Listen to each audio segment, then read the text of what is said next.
What does it mean if a music producer is paid royalties from record one or retroactively to record one? These situations may exist when a music producer collaborates with an artist that is signed to a record label. First, here is an overview of how artist and producer royalties typically work when a producer collaborates with a signed artist. The artist will typically receive a master royalty that is considered all-in. If they are signed with a major record label, this all-in royalty would typically be 12 to 20%. All-in means that if a music producer receives points on the master, those points would come out of the all-in royalty. For example, if the all-in royalty is 16% and the artist collaborates with a producer that receives 4 points, then the artist would be left with a 12% royalty. That 12% may be referred to as the net artist rate, the artist's portion of the all-in royalty. The artist and/or the producer might receive an advance, which is a prepayment of their share of the all-in royalty. The record label would recoup an advance from that person's share of the all-in royalty. Historically, there are certain aspects of a producer's royalty that are often calculated more favorably than the artist's royalty. For example, recording costs are typically considered in advance for the artist, but are often not considered in advance for the producer.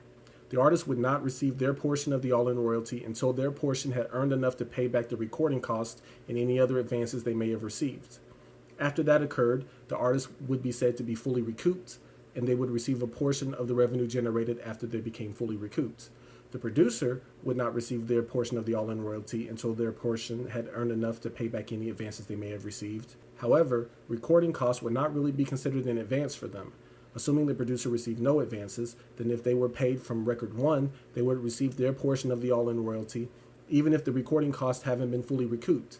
If the producer was paid retroactively to record one, then they would still accrue their portion of the all-in royalty beginning from the first record sold or streamed, but those royalties would be held by the record label until the recording costs were fully recouped. If the producer was paid retroactively to record one, then so long as the recording costs were fully recouped, they would receive the same amount of money as if they were paid from record one.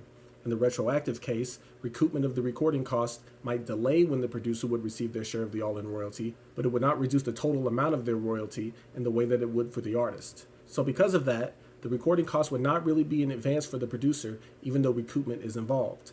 Also, recoupment of the recording costs might be calculated differently for the producer than it is for the artist. Here's an example of 3 ways these types of provisions might be applied. If the all-in royalty was 15% and the producer received 5 points, then the net artist rate would be 10%. The recording costs were $100,000, and the artist received no other advances, and the producer did not receive any advances. In each of these 3 variations, the artist would only receive their portion of the all-in royalty for revenue generated after the recording costs have been recouped. If the producer has a ton of clout, then they may be paid from record one. They would receive their portion of the all-in royalty beginning from the first record sold or streamed, even if the recording costs haven't been fully recouped. If the producer has less clout, then they might be paid retroactively to record one after recoupment of the recording costs at the combined rate. This means that the producer will accrue royalties beginning from the first record sold or streamed, but they would not receive those royalties until the music has earned enough money that the all-in royalty rate of 15% has recouped the recording cost. If the producer has even less clout, then they may be paid retroactively to record one after recoupment of the recording cost at the net artist rate. This means that the producer will accrue royalties beginning from the first record sold or streamed, but they would not receive those royalties until the music has earned enough money that the net artist rate of 10% has recouped the recording cost. This means that more revenue would have to be generated than in the previous scenario before the producer receives their royalties. After the recoupment of recording costs, the producer would have received the same amount of money in each of these 3 scenarios. The difference is when they would receive them.